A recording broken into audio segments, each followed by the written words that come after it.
Hello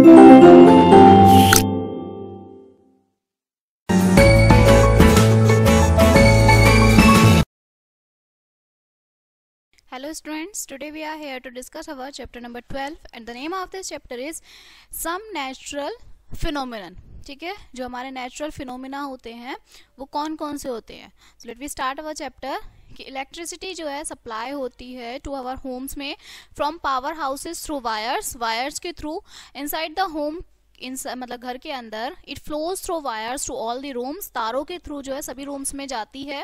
electricity जो flow करती है थ्रू वायर के थ्रू उसे आप करंट इलेक्ट्रिसिटी बोलते हैं. जो चार्जेस है in current electricity में are in motions, so they flow through electric wires and gadgets. There are another kind of electricity termed static electricity. Electricity के अलावा भी दूसरे तरीके की इलेक्ट्रिसिटी होती है जैसे आप इलेक्ट्रिसिटी बोलते हैं. दैट डज नॉट फ्लो, जो फ्लो नहीं करती है. स्टैटिक का मतलब जो फ्लो नहीं करती है. ठीक है, if you keep your hands close to the TV screen, you can feel that जो hairs on your arms are attracted towards the screen. This is due to static electricity present on the screen. ठीक है, मतलब जो बिना चले या बिना move करे तब भी आप उसमें इलेक्ट्रिसिटी प्रोवाइड हो. These are static electricity. Around 600 BC के आसपास थेयर्स ऑफ ग्रीक फिलोसफर थे, मैथमेटिशियन से डिस्कवर किया था उन्होंने that when amber was rubbed with his cloak sleeves it could attract feathers and small splinters of wood. In 1600 AD में sir William Gilbert थे England में found more about this mysterious attraction which he called electricity derived from Electra, the Greek word from amber. Okay, मतलब ये दो scientist थे जिन्होंने इस phenomena के बारे में बताया था. Next one is when a mirror, कोई मिरर है या फिर विंडो पेन है, अगर वो पॉलिश्ड होता है विद अ ड्राई क्लोथ से इन ड्राई वेदर में, सो जो डस्ट और फ्लफ है from the cloth stick to the glass पे वो आ जाती है and are difficult to remove करना उसे बहुत डिफिकल्ट होता है. नायलॉन और आपका टैरलिन सॉक्स जो हैं make cracking sounds when taken of and at the end of dry day. Both these, ये जो दोनों फिनोमिना हैं ये स्टैटिक चार्जेस की वजह से होते हैं. If an object attract other object after being rubbed के बाद अगर एक दूसरे को अट्रैक्ट करते हैं it is said to be electrified और charged with electricity. Such an object, ऐसे ही कुछ ऑब्जेक्ट जिसमें जो चार्जेस होते हैं वो रेस्ट पर होते हैं, ये जो इलेक्ट्रिसिटी है इसे आप स्टैटिक इलेक्ट्रिसिटी बोलते हैं. It is easy to electrify rods made of rubber, plastic, ebonite and glass by rubbing them with wool and silk. Now टाइप्सेस होते हैं कुछ चार्जेस के. जितने भी चार्ज हैं ऑब्जेक्ट हैं उनके पास एबिलिटी होती है to attract things such as pieces of papers and feathers. Does it mean that all objects made up of different materials, जितने भी ऑब्जेक्ट्स हैं अलग अलग मटेरियल से बनते हैं, acquire the same kind of charge उसमें होता है? नहीं होता, ये आपको देखना है. अगर अट्रैक्शन होता है only force exerted by them. Attraction मतलब उनमें चार्जेस है, अपोजिट चार्जेस हैं. ठीक है, नाउ यू नोटिस एक आपको एक्टिविटी दी हुई है. ये बैलून है, एक चार्ज्ड है एक अनचार्ज्ड है, तो वो आपस में अट्रैक्ट करेंगे क्योंकि वो अपोजिट पोल्स हैं. So you notice from this activity that charges not only attract but also repel each other. अगर दोनों चार्ज्ड हैं तो एक दूसरे को रिपेल करेंगे, मतलब सेम पोजीशन है तो रिपेल करेंगे, अपोजिट पोजीशन है then they attract with each other. Okay, so both rod, आपकी दूसरी एक्टिविटी है इसमें क्या है कि दो रोड्स दी हुई हैं बीइंग सेम मटेरियल से and rubbed by the same silk cloth से उन्हें रब्ड किया गया है. और paper means it should have acquired the same kind of charge है उनके अंदर. The fact that they repel each other leads to the conclusion that like charges repel each other. अगर वो दोनों एक दूसरे को रिपेल कर रहे हैं तो मतलब दोनों में क्या है, सेम चार्ज है. सीन्स जो रोड सी और बी है वो अट्रैक्ट कर रहे हैं क्योंकि उन दोनों में अपोजिट चार्जेस है. The charges on them can not be the same charge नहीं है. Therefore C has acquired a charge different from B, क्योंकि दोनों के पास अलग अलग चार्जेस हैं. This indicates that unlike charges जो है वो अट्रैक्ट करते हैं एक दूसरे को. So these are the following facts established by scientist regarding charges. सबसे पहले आपके पॉजिटिव और नेगेटिव चार्जेस हैं. There are two kinds of charges होते हैं.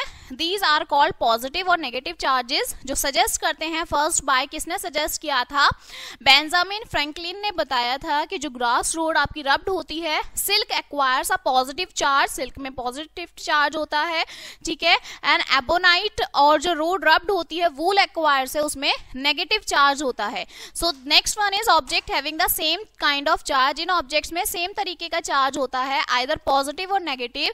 इन्हें आप क्या बोलते हैं, लाइक चार्जेस बोलते हैं। Okay, objects having opposite charges, और जिन ऑब्जेक्ट्स में अपोजिट चार्ज होता है, अपोजिट का मतलब एक नेगेटिव है और एक आपका पॉजिटिव है, okay, so then it is known as unlike charges, आप उन्हें अनलाइक चार्जेस बोलते हैं। Third one is according to the law of electrostatic attraction के लॉ के मुताबिक एंड रिपल्जन, लाइक चार्जेस जो होते हैं वो एक दूसरे को रिपेल करते हैं और जो अनलाइक चार्जेस होते हैं वो एक दूसरे को अट्रैक्ट करते हैं, ठीक है।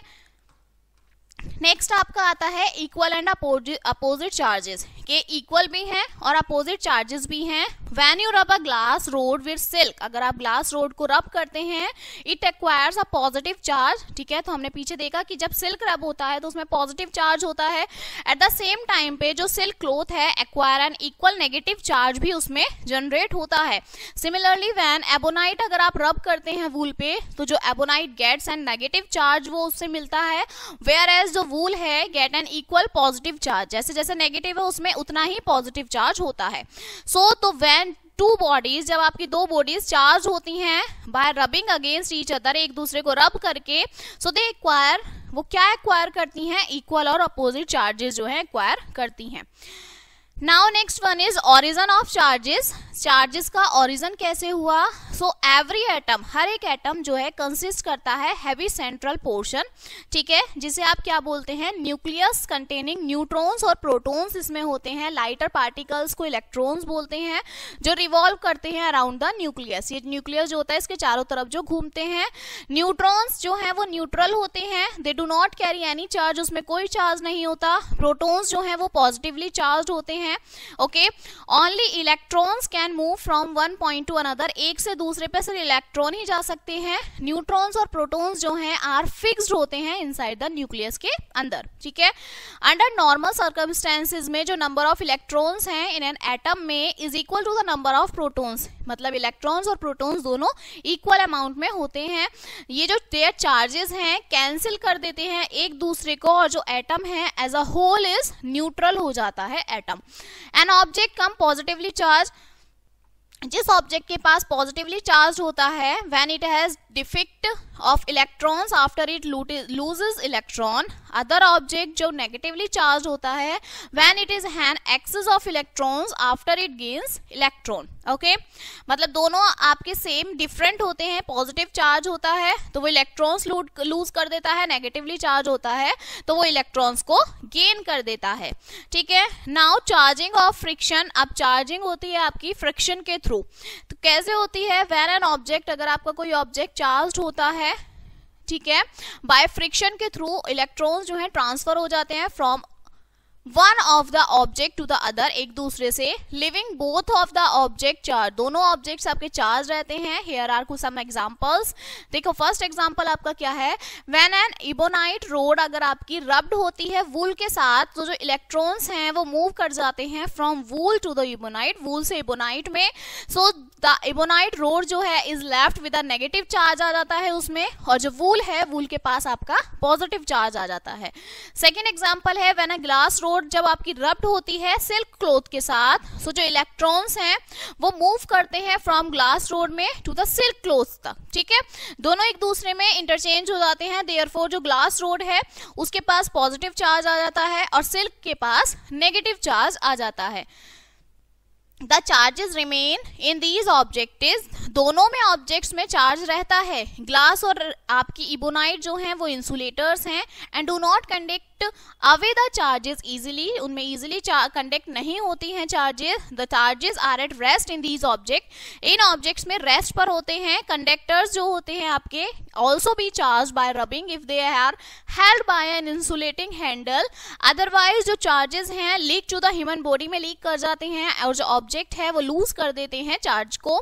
व्हेन इंसुलेटर्स जो आपके ग्लास और इबोनाइट हैं वो चार्ज होते हैं रब करने के through, so only the rubbed area जो होता है सिर्फ वही चार्ज होता है, जो charges do not spread to the parts of the object, और दूसरे ऑब्जेक्ट के पार्ट पर वो रब नहीं होता, ठीक है, स्प्रेड नहीं होता। ये आपकी नोट है, ये कोई इंपॉर्टेंट पॉइंट आपका दिया हुआ है, that when two initial neutral objects, अगर आपके न्यूट्रल ऑब्जेक्ट्स हैं वो चार्ज हो जाते हैं रब्ड करने के बाद, तो जो चार्जेस हैं are not created in this process, उसमें चार्जेस क्रिएट नहीं होते हैं, there is only a transfer होता है नेगेटिव चार्जेस का from one to the another, charges are either created nor loss, ना ही तो चार्जेस क्रिएट किए जा सकते हैं ना ही वो उनका लॉस किया जा सकता है, कम किए जा सकते हैं। जो टोटल नंबर ऑफ चार्जेस हैं इन द टू ऑब्जेक्ट्स में वो हमेशा सेम ही रहता है, ठीक है। नाउ चार्जिंग बाय कंडक्शन, अब कंडक्शन के थ्रू हम चार्ज कैसे करते हैं, so objects can also be charge by touching it with a charge object, किसी भी चार्ज ऑब्जेक्ट को टच करके भी किसी ऑब्जेक्ट को चार्ज किया जा सकता है, इसे ही आप चार्जिंग बाय कंडक्शन बोलते हैं। चार्जिंग बाय कंडक्शन जो है आपका प्रोसेस होता है in which conductors get charge by contact with charge object में आके, ठीक है, उनके कांटेक्ट में आके वो चार्ज हो जाते हैं, okay. So here the uncharge object get the same kind of charge as the charging object, उनमें भी सेम तरीके का ही चार्ज होता है, ठीक है। ये आपकी कोई फिगर है, व्हेन द मेटल स्फीयर, उसमें अगर bought in the contact with negative, अगर मेटल का कोई स्फीयर है और उसे कांटेक्ट में लाते हैं नेगेटिव चार्ज रोड के, सम ऑफ द एक्सिस इलेक्ट्रॉन्स जो है रोड के वो मूव कर जाते हैं स्फीयर में बाय गेनिंग इलेक्ट्रॉन्स, जब वो इलेक्ट्रॉन्स गेन कर लेते हैं सो जो मेटल स्फीयर है बिकम्स नेगेटिव चार्ज उसमें आ जाता है, okay. Now charging by induction, अब इंडक्शन के थ्रू आप चार्ज कैसे करते हैं, सो जो चार्जिंग होता है ऑब्जेक्ट का by bringing another charge body, जब दूसरी चार्ज बॉडी के पास वो लाते हैं close to it but not actual touching it, जब उसे टच नहीं करते, it is charging by induction के थ्रू वो चार्ज होता है।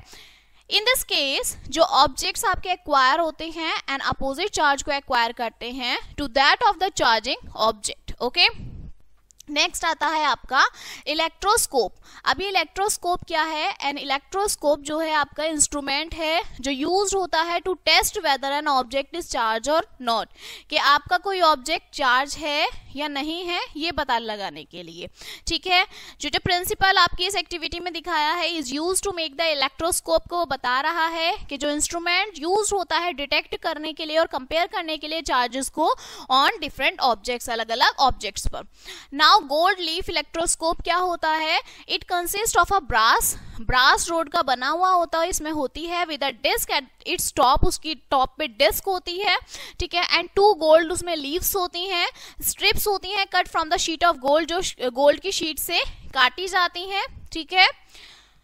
फॉइल और any other metal foil at the other end, जो आपकी रोड है is inserted through a rubber और प्लास्टिक स्टॉपर के थ्रू उसको इंसर्ट किया जाता है इनटू द ग्लास कंटेनर में। A tin foil is used to line the lower part को बनाने के लिए टिन फॉइल का यूज किया जाता है of the inside of the glass container. जो इलेक्ट्रोस्कोप है is mounted on a wooden base, पर उसको माउंट किया जाता है टिन फॉइल, और जो वुडन बेस है make the electroscope more effective, उन्हें बहुत ज्यादा इफेक्टिव वो बना देते हैं, ठीक है। Now experiment with the gold leaf electroscope के साथ, so to change the gold leaf को चेंज करना है, electroscope by conduction rub and ebonite को रब करते हैं विद अ वूल के साथ and then touch it to the disc of electroscope से टच करते हैं, सो जो लीव्स हैं वो डाइवर्स हो जाती हैं। रिमूव करिए रोड को, इफ द लीव्स कोलैप्स, अगर वो आपस में कोलैप्स करती हैं after the road is removed, road के रिमूव होने के बाद, सो रिपीट द प्रोसेस को रिपीट करिए, दे रिमेन्स डाइवर्स, जब तक वो डाइवर्स ना हो। नाउ जो इलेक्ट्रोस्कोप है वो चार्ज होगा नेगेटिवली बाय कंडक्शन के थ्रू, ठीक है। तो चार्ज इट पॉजिटिवली, अगर आप उसे पॉजिटिवली चार्ज करेंगे, clear. So use a glass rod rubbed with silk, तो आपको ग्लास रोड को सिल्क से रब करना है instead of ebonite rod rubbed with wool. तो क्या होगा, जो चार्जिंग होगी by contact is not a reliable method, वो रिलायबल मेथड नहीं होगा because it often give the charge opposite to that expected, वो अपोजिट चार्ज उन्हें देगा।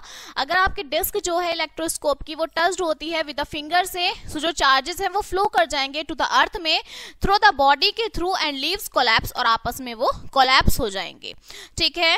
Next one is to detect and measure the charge on an object. अब आपको detect करना है, ठीक है, मेजर करना है किसी ऑब्जेक्ट पे चार्ज।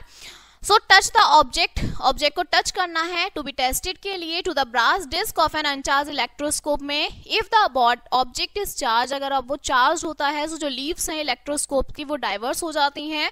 जो अमाउंट है डाइवर्जेंस का of the leaves is a measure of amount of charge of an object, ठीक है। सो वो मेजर करेगा आपके अमाउंट ऑफ चार्जेस को। Now to find the nature of the charge on an object, अब किसी भी ऑब्जेक्ट के नेचर को कैसे आप फाइंड आउट करेंगे कि वो चार्ज है या नहीं। So for this it is first necessary, पहले जरूरी है to charge the electroscope positive और नेगेटिव, किसी भी इलेक्ट्रोस्कोप को चार्ज करना। टच द ब्रास डिस्क को टच करेंगे, ठीक है, ऑफ द इलेक्ट्रोस्कोप के विद अ पॉजिटिवली और नेगेटिवली चार्ज ऑब्जेक्ट। जो लीव्स हैं वो एक्वायर करेंगी सेम चार्जेस को ऑन द चार्ज ऑब्जेक्ट में और उन्हें डाइवर्स कर देंगी, ठीक है। लेट अस अज्यूम करिए कि जो इलेक्ट्रोस्कोप है वो नेगेटिव चार्ज है। Now bring the object to the tested close to the brass disc, अब उसे टेस्टेड वाली जो ऑब्जेक्ट है उसके पास लाना है जो ब्रास डिस्क है इलेक्ट्रोस्कोप की। If the divergence of the leaves, अगर डाइवर्जेंस बढ़ जाता है, it has the same charge as electroscope, उसमें सेम चार्ज आ जाएगा। अगर डाइवर्जेंस कम हो जाता है तो उसमें अपोजिट चार्ज आ जाएगा इलेक्ट्रोस्कोप के, ठीक है। Next one is flow of the charges. अब चार्जेस का फ्लो कैसे होता है। सो कंडक्टर्स एंड इंसुलेटर्स क्या है। So substances which allow electric charges to flow through them are conductors. जिन कंडक्टर्स में या जिन ऑब्जेक्ट्स में इलेक्ट्रिक चार्जेस फ्लो करते हैं उन्हें कंडक्टर्स बोलते हैं। मेटल है, एसिड है, बेस है, सॉल्ट, सोडियम है, ये सब कंडक्टर्स होते हैं। सिल्वर, कॉपर ये बेस्ट कंडक्टर होते हैं इलेक्ट्रिसिटी के। ग्रेफाइट जो है which is a non metal है, ठीक है, इज अ गुड कंडक्टर होता है इलेक्ट्रिसिटी का। Earth is also conductor of electricity, हमारी अर्थ में एक कंडक्टर है। ह्यूमन बॉडी जो है वो कंडक्ट करती है चार्जेस को टू सम एक्सटेंट तक, ठीक है। Substance that do not allow, जो अलाउ नहीं करते इलेक्ट्रिक चार्जेस को फ्लो करने के लिए, उन्हें आप इंसुलेटर्स बोलते हैं। जितने भी नॉन मेटल्स हैं ग्रेफाइट को छोड़ के वो सभी आपके इंसुलेटर्स होते हैं। ये जो फ्लो ऑफ चार्जेस है कंस्टिट्यूट्स करंट इलेक्ट्रिसिटी, उनमें करंट होता है, ठीक है। When you touch a charged object, जब आप किसी भी चार्ज ऑब्जेक्ट को टच करते हैं जो चार्जेस हैं वो पास थ्रू हो जाते हैं योर बॉडी, आपकी बॉडी से अर्थ में, और जो चार्ज ऑब्जेक्ट लूज कर देते हैं चार्जेस को, then it is said to be charge object has got discharge, कि वो डिस्चार्ज हो जाते हैं जो भी ऑब्जेक्ट्स हैं। ये जो प्रोसेस है ट्रांसफरिंग ऑफ चार्जेस का फ्रॉम चार्ज ऑब्जेक्ट से अर्थ तक, इसे आप अर्थिंग बोलते हैं, ठीक है। कहते हैं अर्थ ले लिया, ओके तो वही चीज है कि जब वो आपके इंटरचेंज हो जाते हैं। Now the story of lightning. अब लाइटनिंग की क्या स्टोरी है, बिजली जो चमकती है उसकी क्या स्टोरी है। So about the middle of 18th century के मिडिल में जो आपका बेंजामिन फ्रैंकलिन थे, उन्होंने सजेस्ट किया कि जो लाइटनिंग है वो आपकी गिगेंटिक स्पार्क्स होती है cause by a heavy flow of electric charge, कि बहुत ज्यादा हैवी फ्लो होता है चार्ज का between two opposite charge clouds में, कि दो अलग अलग क्लाउड्स होंगे, जब वो आपस में अपोजिट कोलैप्स करते हैं, ठीक है, तो उससे आपकी लाइट पैदा होती है, मतलब जो बिजली चमकती है, ठीक है। सो उन्होंने ये प्रूव किया दैट जो क्लाउड्स हैं बिल्ड अप चार्जेस से बने हुए होते हैं by sending up a kite during the thunder storm. बादलों के टाइम जब बारिश हो रहा था, मौसम खराब था, उन्होंने एक काइट को उड़ाया with a key attach to the other end, उसमें एक की भी अटैच कर दी थी, ठीक है। He got an electric shock, तो उन्हें एक इलेक्ट्रिक शॉक लगा।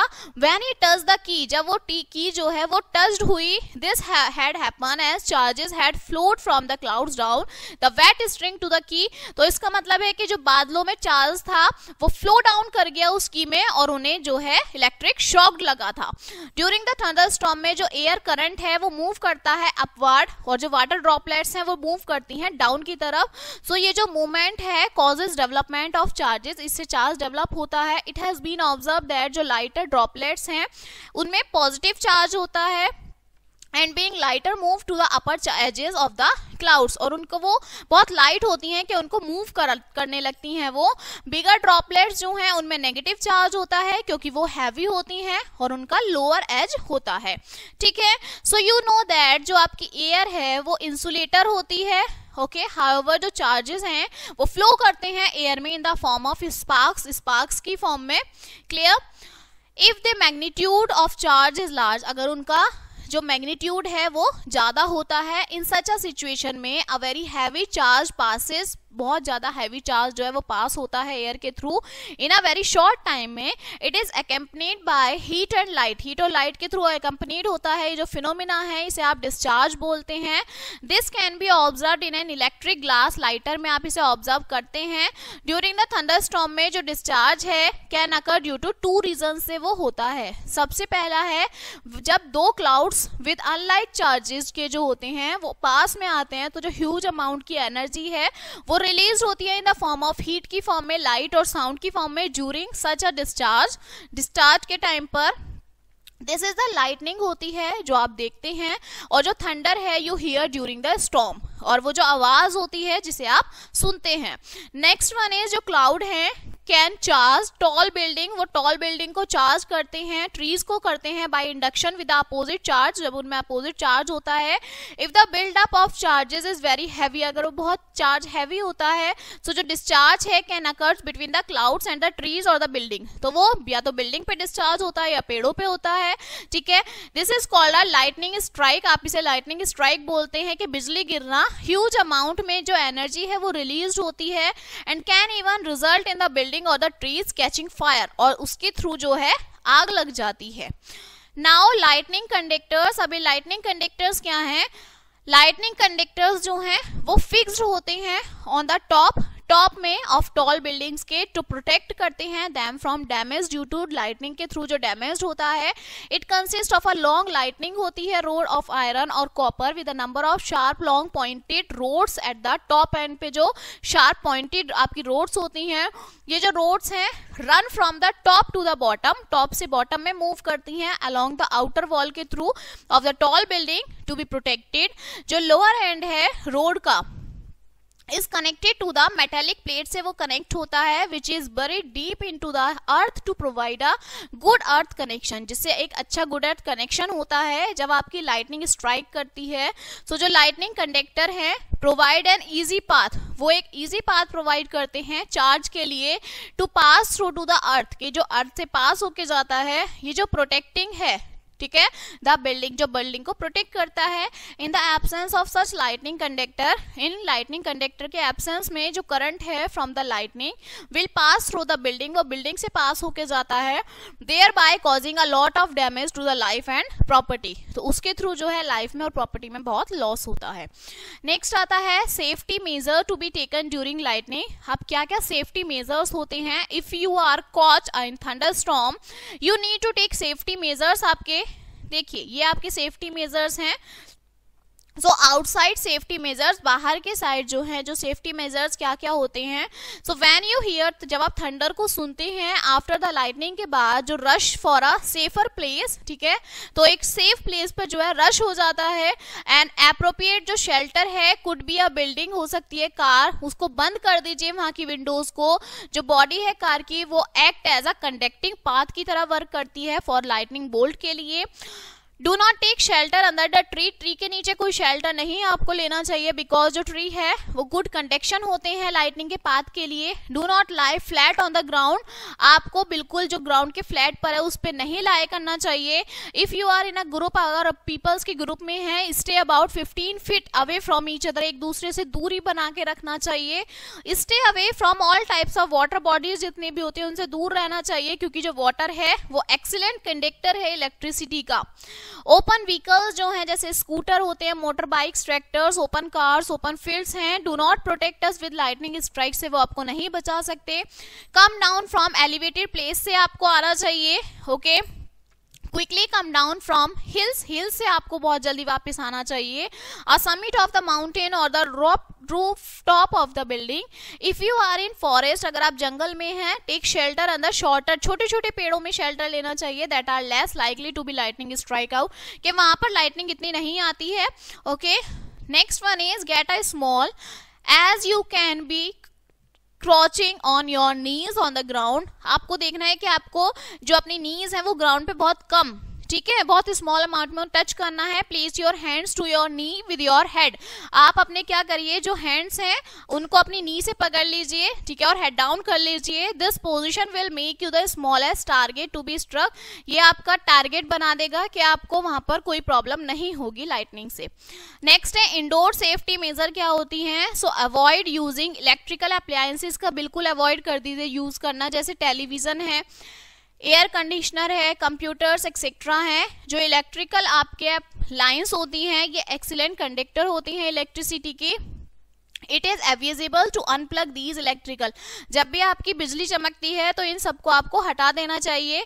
Second one is do not take bath और शावर आपको बिल्कुल नहीं लेना चाहिए स्टॉर्म्स के टाइम पर जो वाटर है, क्योंकि वो एक गुड कंडक्टर, एक्सीलेंट कंडक्टर होता है इलेक्ट्रिसिटी का। लाइटनिंग कैन स्ट्राइक, जो लाइटनिंग है वो स्ट्राइक करती है टेलीफोन कोर्ड्स में, इलेक्ट्रिकल वायर्स और मेटल पाइप्स में। सो ड्यूरिंग द थंडरस्टॉर्म के टाइम पे contact with these object should be avoided, इन सब ऑब्जेक्ट्स को आपको अवॉइड करना चाहिए। It is safer to use mobile phones का आपको यूज कर लीजिए, ठीक है, कॉर्डलेस फोन का यूज कर लीजिए। Stay away from plumbing line से, आपके प्लम्बिंग लाइन से भी दूर रहना चाहिए। ये जो पाइप्स हैं ये जनरली मेटल्स के बने हुए होते हैं जो प्रोवाइड करते हैं good conducting path for the lightning bolts के लिए।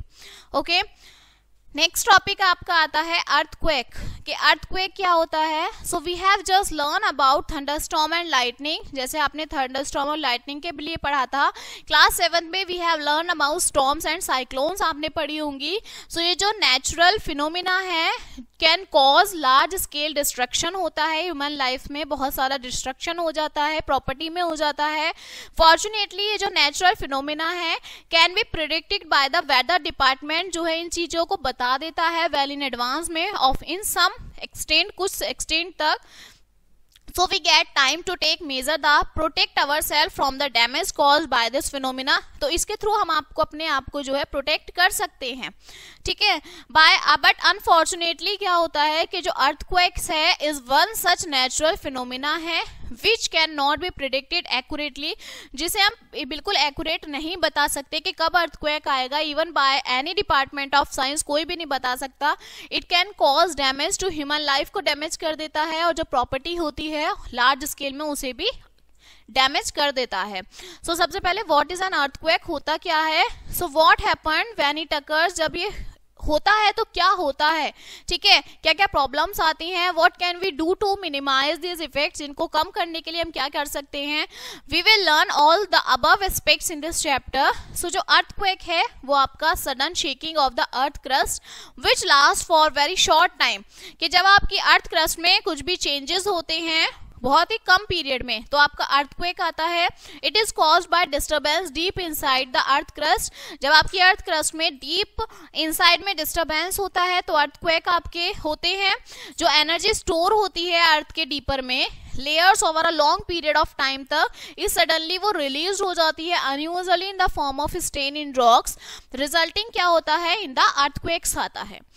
To be able to understand how exactly the earthquake occurs, क्या earthquake जो है कैसे occurs होता है, we need to understand the internal structure। आप समझिए अर्थ का कि जो इंटीरियर ऑफ अर्थ है उसमें 3 लेयर्स होती हैं, एक क्रस्ट होता है, एक मेंटल होता है, एक आपका कोर होता है, ठीक है। So let us distinguish the 3 different layers.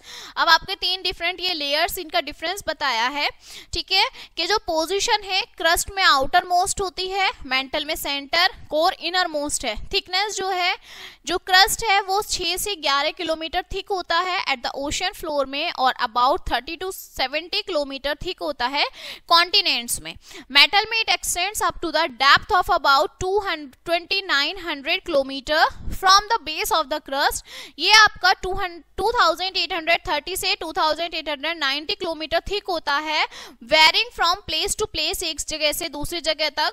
और जो कोर है ये एक्सटेंड होता है 6300 किलोमीटर तक, ओके, फैला हुआ होता है, और ये थिक होता है 3400 तक। कंपोजिशन जो है it consist mainly of rocks से बना हुआ होता है, ठीक है, लाइटर सब्सटेंस से। इसमें आपके रॉक्स ऑफ आयरन और मैग्नीशियम होते हैं मेंटल में, और कोर जो होता है इस मेनली आयरन और सम निकल्स इसके अंदर होते हैं।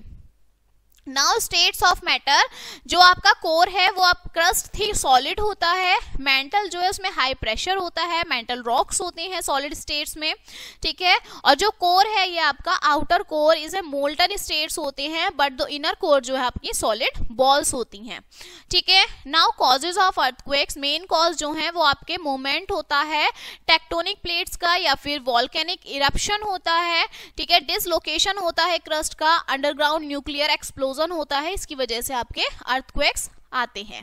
So now let us study each causes, हर एक कॉजेज को हम देखते हैं कि क्यों होता है, क्या है। सो सबसे पहले हम देखते हैं कि मूवमेंट होता है आपका टेक्टोनिक प्लेट्स का। सो जो सरफेस है अर्थ की is not one continuous piece उसमें नहीं है, but it is broken into many large pieces में वो टूट जाती है, जिसे आप टेक्टोनिक प्लेट्स बोलते हैं। It is more like a jigsaw of blocks that fit together, इसमें जो है जिक्सॉ ऑफ ब्लॉक्स होते हैं जो फिट होते हैं। जो वर्ल्ड है वो डिवाइड होता है 7 लार्ज टेक्टोनिक प्लेट्स में और सेवरल स्मॉल प्लेट्स में। Due to the slow movement की वजह से जो कन्वेक्शन करंट है इनसाइड द अर्थ के अंदर, these plates move with respect to each other by about a few inches in a year like rafts on the gentle ocean.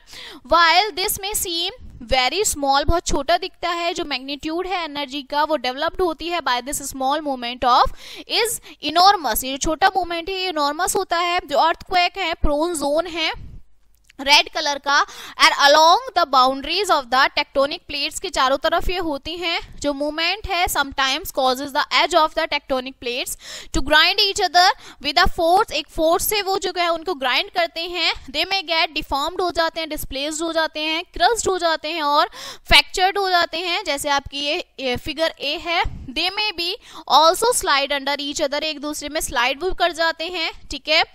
आपकी figure B देखिए, ये आपके 3 फिगर हैं। दे में इवन मूव अपार्ट, आगे पीछे भी हो जाते हैं। ये जो चेंजेस हैं इन द प्लेट्स में सेंड अ ट्रीमोर, आपको ये सेंड करते हैं और सेट अप वाइब्रेशन, उसमें वाइब्रेशन क्रिएट होती है through the crust causing earthquakes. जब वाइब्रेशन होती है तो उसकी वजह से आपके अर्थक्वेक्स आते हैं। नेक्स्ट आपका आता है वॉल्केनिक इरप्शन। जो वॉल्केनिक इरप्शन क्या है, मतलब ज्वालामुखी का फटना, वॉल्केनिक मतलब ज्वालामुखी।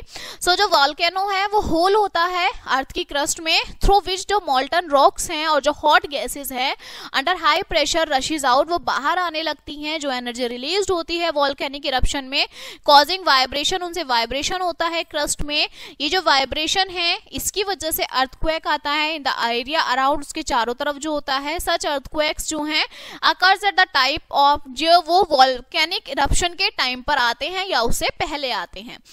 थर्ड है आपका डिसलोकेशन ऑफ द क्रस्ट या फॉल्ट हो जाना आपकी क्रस्ट में। So over millions of years जो मूवमेंट होता है टेक्टोनिक प्लेट्स का वो क्रिएट करता है weak point in the earth crust में, जिसे आप फॉल्ट्स बोलते हैं।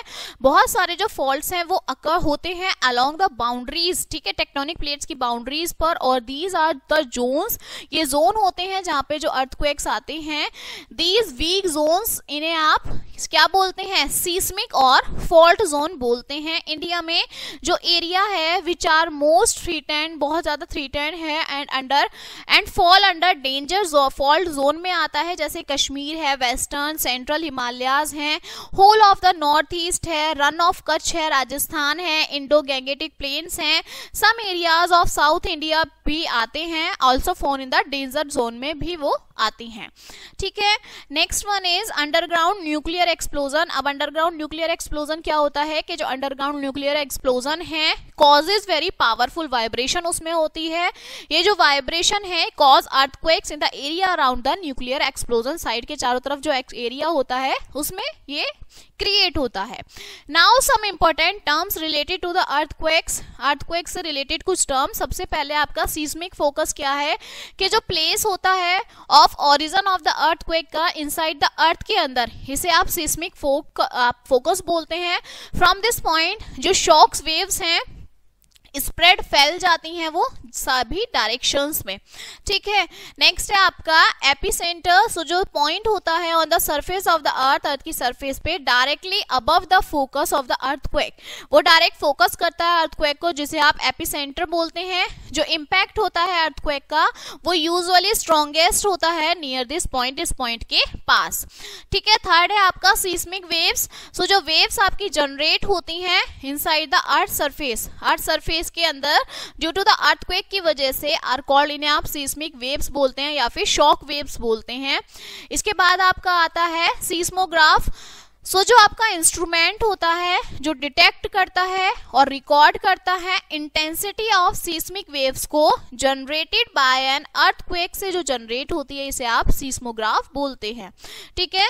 फिर आपका आता है सीस्मोग्राम। सीस्मोग्राम क्या है? जो ग्राफिकल रिकॉर्ड है of the intensity of seismic waves का, इसे आप सीस्मोग्राम बोलते हैं, ठीक है। Next one is Richter scale. Richter scale क्या है कि जो रिश्टर स्केल है वो यूज्ड होता है to describe the magnitude of the earthquake, जो अर्थ के मैग्नीट्यूड को डिस्क्राइब करता है, ठीक है। नेक्स्ट आपका आता है मैग्नीट्यूड ऑफ एन अर्थ, अर्थ का मैग्नीट्यूड। सो जो मैग्नीट्यूड है अर्थक्वेक का is the measure of amplitude of the seismic waves का, वो मेजर करना होता है। जो रिचर्ड स्केल है वो बेस्ट नॉन स्केल होता है for measuring the magnitude of earthquake. ये जो स्केल है gives a measure of the energy को बताता है released at the earthquake focus से जो रिलीज होती है। जो रिचर्ड स्केल है was devised by Charles F Richter, इनके थ्रू, ये जो साइंटिस्ट ने इनके थ्रू दिया गया था। जो रेंज होती है रिचर्ड स्केल की वो 0 से 10 होती है, okay. So now let us discuss the magnitude. आप देखिए अर्थक्वेक का ऑन द रिचर्ड स्केल पे और इस इम्पैक्ट और उनके इम्पैक्ट्स भी देखिए। अगर वो 0 से 2.5 है तो मतलब माइल्ड लेवल है, 3 से 5.5 है तो मॉडरेट है, 5 से 6, 5.6 से 7 है तो स्ट्रॉन्ग है, 7.1 से 7.9 है तो बहुत ज्यादा स्ट्रॉन्ग है, और 8 से 10 तक अगर उसका स्केल में लेवल है तो वो आपका डिसास्ट्रस है, ठीक है। माइल्ड में जो है डू नॉट कॉज, कोई डैमेज नहीं होगा बट रिकॉर्ड होगा। मॉडरेट में क्या होगा? Felt by all indoors, feel होगा आपको, विंडो जो है वो टूट जाएंगे। स्ट्रॉन्ग में क्या होता है? स्लाइट डैमेज होता है बिल्डिंग्स में, ओके। वेरी स्ट्रॉन्ग में क्या होता है? स्ट्रक्चर डैमेज हो जाता है, डिस्ट्रॉय हो जाता है। और डिस्टोरियस में तो आपका बहुत सारे स्ट्रक्चर, ब्रिजेस, रेलवे, ये सब डिस्ट्रॉय हो जाते हैं, ठीक है। Now look at the given map. ये आपका कुछ मैप है, इसमें आपको major earthquakes in India and fill the table. ये आपको अर्थक्वेक्स दिए हुए हैं कि कब कब कौन कौन से अर्थक्वेक आए थे, ठीक है। लाहौल में आया था, उत्तरकाशी में, Nepal, Bihar, okay. Now damaging effects of earthquake. अब डैमेजिंग इफेक्ट्स क्या क्या आए हैं, ठीक है, अर्थक्वेक की वजह से। सो जो डैमेजिंग इफेक्ट्स हैं ऑफ द अर्थक्वेक्स वो आपके क्या क्या हैं कि जो मैन मेड स्ट्रक्चर है जैसे बिल्डिंग्स होती हैं, railway tracks, road, bridges, factories, dams get severely damaged in earthquake में, वो बिल्कुल डैमेज हो जाते हैं। People can get trapped inside the collapse structure, उनमें वो दब जाते हैं, एंड मैनी, और बहुत सारे जो है डाई हो जाते हैं। नेक्स्ट जो फायर है often breaks out following earthquakes, जो आग लग जाती है अर्थक्वेक्स में, which can be caused by sparkling from the electrical शॉक सर्किट की वजह से आग भी लग जाती है। जो ग्राउंड वाटर पाइप्स हैं usually rupture totally disrupting municipal water supply system, बिल्कुल जो पानी होता है वो भर जाता है, सारे में पानी पानी हो जाता है। ट्रिमर्स जो हैं हिली एरियाज में, माउंटेन्स में, कॉज लैंडस्लाइड हो जाती है, which can cause huge loss of life and properties का, जिसमें बहुत ज्यादा लॉस हो जाता है, ठीक है। सीवर सिस्टम जो है वो बस्ट ओपन हो जाते हैं, releasing sewage water that cause epidemic, जिसकी वजह से एपिडेमिक होता है। अर्थक्वेक जो है can change the course of river and cause flood, river के बहाव को वो बदल देता है, ठीक है, जिससे बाढ़ आ जाती है। कम्युनिकेशन सिस्टम जो है comes to a standstill, electric pole जो हैं वो आपके अपरूटेड हो जाते हैं, मोबाइल फोन्स और टीवी टावर जो है वो कोलैप्स हो जाते हैं, ठीक है। अर्थक्वेक जो होता है अंडर द ओशन फ्लोर में समटाइम्स जनरेट पावरफुल सी वेव्स को वो जनरेट करता है जिससे सुनामी आ जाती है। जैसे आपकी फिगर में दिया हुआ है, डीप वाटर जो है tsunami can have width of 100 से 200 किलोमीटर तक। वो डीप वाटर जो होता है आपका, उसकी वजह से बहुत प्रॉब्लम होती है एंड में travel 100 of kilometre across the deep ocean, reaching speed जो होती है 700 से 800 किलोमीटर पर आवर होती है। Tsunami causes a great loss, tsunami से बहुत लॉस होता है लाइफ में, प्रॉपर्टी में, कोस्टल रीजन्स में, ठीक है। नाउ अर्थक्वेक्स जो है सेव बिल्डिंग, बिल्डिंग सेव करते हैं, मतलब कैसे? सो फॉलोइंग स्टेप्स हैं should be taken to make building earthquake safe, कि आप जब बिल्डिंग बनाते हैं तो उससे अर्थक्वेक से आपको खतरा नहीं है। हाईली सीस्मिक एरिया जो है, जो यूज करते हैं light construction material like mud, जैसे मिट्टी का, टिम्बर का यूज करते हैं, is better than using heavy construction material, ठीक है। वो आपका बेटर होता है हैवी कंस्ट्रक्शन का यूज करने के कंपेयर में। Keep roofs as light as possible, roof को जितना हल्का हो सके उतना रखिए। इन केस जो स्ट्रक्चर आपका फॉल्स ड्यूरिंग अर्थक्वेक में आता है, जो डैमेज है विल नॉट बी हैवी, वो ज्यादा नहीं होगा। It is better if the जो कबर्ड्स हैं और शेल्व्स हैं are fixed on the wall, वो वॉल में ही फिक्स्ड हो, so that do not fall easily, तो वो गिरेंगे नहीं, ठीक है। वॉल क्लॉक्स जो है, फोटो फ्रेम्स हैं, water heaters etcetera should be hanged properly, उन्हें अच्छे से सही से हैंग करना चाहिए, so that in events of an earthquake, ताकि वो लोगों के ऊपर ना गिर सके अर्थक्वेक आने पर। जितनी भी बिल्डिंग हैं, स्पेशली बड़ी building, tall building, should have fire fighting, उसमें इक्विपमेंट्स होने चाहिए इन वर्किंग ऑर्डर में। इंस्टॉल आउटवर्ड्स ओपनिंग डोर होने चाहिए, इंश्योर दैट डोर्स जो वो आसानी से खुल जाएं, ठीक है। Now safety measure to be taken during an earthquake, आप सेफ्टी मेजर्स आप क्या क्या लीजिए? सो सबसे पहले आउटसाइड सेफ्टी मेजर्स क्या होने चाहिए? अगर आप बाहर हैं, आउटडोर हैं, move to an open area, बिल्कुल ओपन एरिया में चले जाइए। इफ यू आर ट्रेवलिंग, अगर आप कार बस में ट्रेवल कर रहे हैं, डू नॉट कम आउट, बाहर मत आइए, ड्राइवर से कहिए टू ड्राइव स्लोली, धीरे धीरे चलाए टू एन ओपन एरिया में। अवे फ्रॉम टॉल बिल्डिंग, से दूर रहिए, trees, bridges, flyover, near electric cables, इन सब से दूर रहिए। Move away from buildings, building से बाहर आ जाइए, trees, bridges, flyovers, overhead electric cable lines और other structure can be collapse, आपस में कोलैप्स हो सकते हैं। अगर आप इंडोर सेफ्टी मेजर करते हैं तो take shelter under a table, table के नीचे शेल्टर लीजिए and stay there till the shaking stops, जब तक वो आपको शेकिंग रुक नहीं जाती तब तक वहीं रहिए। If you are in bed, अगर आप बेड पर है, डू नॉट गेट अप, तो उठिए मत। Protect your head with pillow, pillow को ढक लीजिए। If you manage to come out of your house, go to an open space, अगर आप घर से बाहर आ गए हैं तो एक खुली जगह पर चले जाइए, जैसे गार्डन है, पार्क है, where you will be lot safer, वो ज्यादा सेफ जगह होती है। स्टे अवे फ्रॉम विंडो से दूर हो जाइए, बुक केस से दूर हो जाइए, फाइल कैबिनेट्स, हैवी मिरर्स हैं और बहुत सारे ऑब्जेक्ट्स हैं जो आपके ऊपर गिर सकते हैं। किचन में मूव अवे फ्रॉम द, जो कि रसोई होती है उसमें रेफ्रिजरेटर से दूर हो जाइए, कुकिंग गैस स्टोव है, ओवरहेड कैबिनेट्स हैं। लास्ट है turn off the power supply, और जो गैस सप्लाई है उसको बिल्कुल बंद कर दीजिए, ठीक है। So this chapter is finished now. हमने इसमें बहुत सारी चीजें देखी कि अर्थक्वेक कैसे आता है, उसकी सेफ्टी कैसे, उसे कैसे बचना है, ठीक है। Now let us see the recap of this chapter.